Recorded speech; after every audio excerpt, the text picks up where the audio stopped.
Okay. As an English teacher, the big problem of practice that I face a lot is that students don't like to read. And I think we've all faced that. And reading rates are particularly low in our part of the state. And we also have a gendered disparity in reading where boys aren't reading nearly on the level that girls are. So one of the problems, the way I've sought to solve that problem is by introducing a D&D club. We play Dungeons and Dragons.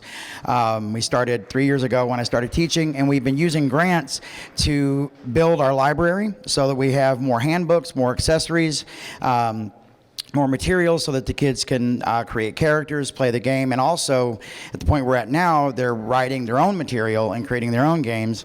Currently we have nearly 30 members, and we're running 2 nights a week, and Monday and Tuesday. So I got kids coming to school on Monday and not complaining about it. Looking forward to going to school on Monday. On Friday they'll say I can't wait for school on Monday. And we have 4 different games, 3 of which are run by students. So actually, I'm sorry, 5 different games. 3 are run by students, 2 I run. So it's going really well.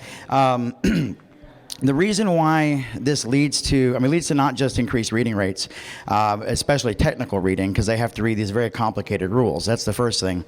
Just as an example, oh wait, I didn't. There we go. Let me grab this real quick. I thought about this, and I realized a lot of you might not have a clue what I'm talking about. So what I did was I pulled up a description. Now, one of the other things we're getting to is we are getting various accessories like cards with the spells written on them, so the instructions are on them, so they don't have to flip through the books while they're playing. But just to give you an idea of the level of detail these kids are dealing with, and we're talking grades 7 to 12. So this is just a basic first level spell that a wizard character gets to cast at the beginning of the game.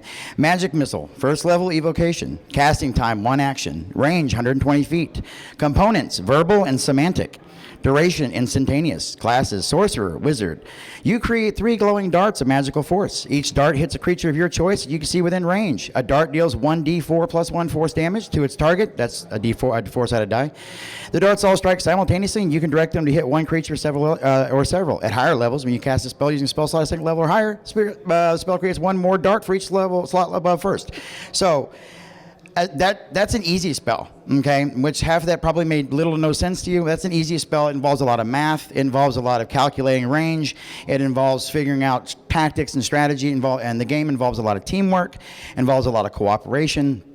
A lot of leadership, a lot of creativity. A lot of them, they'll write backstories for the characters. Believe me, every day I get to hear more about their character's backstory. And with almost 30 students involved, that's a lot of backstories and a lot of background.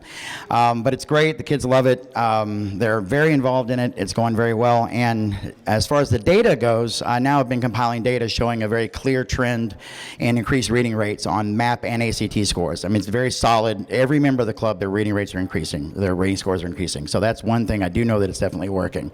And they're also reporting that they're reading more as well.